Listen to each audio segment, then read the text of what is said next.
Domestic এবং commercial দুই ধরনের রান্নার গ্যাসের সিলিন্ডার প্রতি দাম সম্প্রতি বৃদ্ধি পেয়েছে। ডোমেস্টিক রান্নার গ্যাস সিলিন্ডার প্রতি দাম বৃদ্ধি পেয়েছে 60 টাকা। কমার্শিয়াল রান্নার গ্যাসের দাম আরও অনেকটাই বৃদ্ধি পেয়েছে। এমন পরিস্থিতিতে কেন রান্নার গ্যাসের দাম বৃদ্ধি পেলেও সেই ঘটনার প্রতিবাদে তৃণমূলের তরফ থেকে বিক্ষোভ দেখানো হয় দুবরাজপুরের সূচনা মার্কেটের সামনে। কেন্দ্র সরকার জব দাও, জব তোমায় দিতেই হবে, জব তোমায় দিতেই হবে, জব তোমায় দিতেই হবে। বন্দে মাতরম।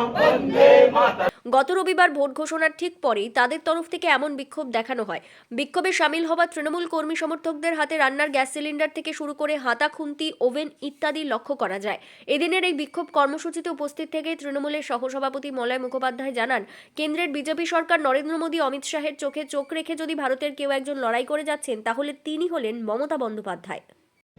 আজ পর্যন্ত এত টাকা খরচা করে ভারতবর্ষের ওপরে যে সংসদ ভবন তৈরি করা হলো, সেই সংসদ ভবন যেখানে সত্যমেব জয়তে লেখা আছে, যেখানে ভারতীয় সংবিধানকে পুজো করা হয়, অর্চনা করা হয়, সেই সংবিধান ওখানে রেখে আজকে ভুলুণ্ঠিত করছেন তারা। আজকে সংখ্যার বিচারে তারা বিভিন্ন জায়গায় বিভিন্ন শ্রেণীর মানুষের মধ্যে তারা আজকে বিভেদ লাগিয়ে দিচ্ছেন।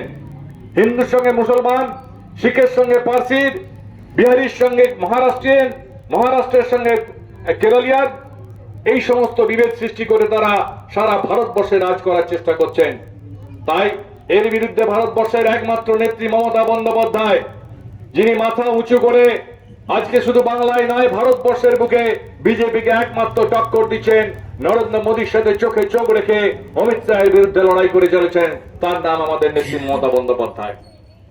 আগামী 26 সালের বিধানসভা নির্বাচন, আজকে তার দিন তারিখ ঘোষণা হয়ে গেছে। সেই নির্বাচনের মাধ্যমে প্রমাণ হয়ে যাবে আগামী দিনে বাংলার মাটিতে তারা কারা ক্ষমতায় বসবে। আজকে বাংলার মাটিতে বাঙালিদিকে যারা ভুলুণ্ঠিত করছেন, বাংলার সংস্কৃতিকে, বাংলার ধর্মকে, বাংলার কৃষ্টিকে যারা ধ্বংস করার চেষ্টা করছেন, যারা রবীন্দ্রনাথকে অসম্মান করছেন, যারা বঙ্কিমচন্দ্রকে অসম্মান করছেন, যারা নজরুলকে অসম্মান করছেন, যারা রবীন্দ্রসঙ্গীতকে অসম্মান করছেন, সেই সমস্ত মানুষরা, হিন্দি ভাষী মানুষরা আজকে শয়ে শয়ে এসে কলকাতার বড় বড় হোটেলে উঠেছেন। প্রত্যেক দিন তারা প্লেনে করে যাতায়াত করছেন, চীনা যেন তেন প্রকারে বাংলার মাটিতে বাংলাকে দখল করতে হবে। যারা ভালো করে বাংলা বলতে পারে না, যারা ভালো করে বাংলা উচ্চারণ করতে পারে না, সেই সমস্ত মানুষরা আগামী দিনে বাংলার ক্ষমতা দখল করতে চাইছে। যেন তেন প্রকারে নির্বাচন কমিশনকে তারা হাতে নিয়ে 1 কোটি মানুষকে তারা ভোটার লিস্ট থেকে বাদ দিয়ে বাংলার মাটিতে ক্ষমতা দখল করতে চাইছে। আপনারা জানেন এশারের নাম করে সারা বাংলায় নির্বাচন কমিশন কি নিষ্পেষণের রাজনীতি করেছেন। তারা যেন তেন প্রকারে তারা বাংলার মাটি থেকে বৈধ ভোটারদের, বিশেষ করে মহিলা এবং সংখ্যালঘু ভোটারদের তারা বাংলার মাটি থেকে, বাংলার নির্বাচন থেকে তারা বাইরে রাখতে চাইছেন। আগামী দিনে তার ভয়াবহ পরিণতি হতে চলেছে।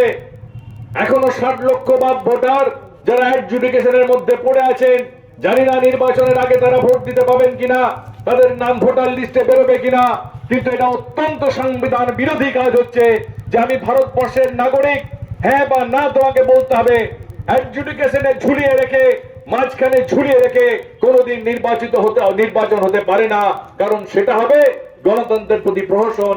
কারণ আমাদের সংবিধান প্রত্যেকটা মানুষকে গণতান্ত্রিক অধিকার দিয়েছে, তার ফান্ডামেন্টাল রাইট আছে, তিনি তার ভোটাধিকার প্রয়োগ করতে পারবেন।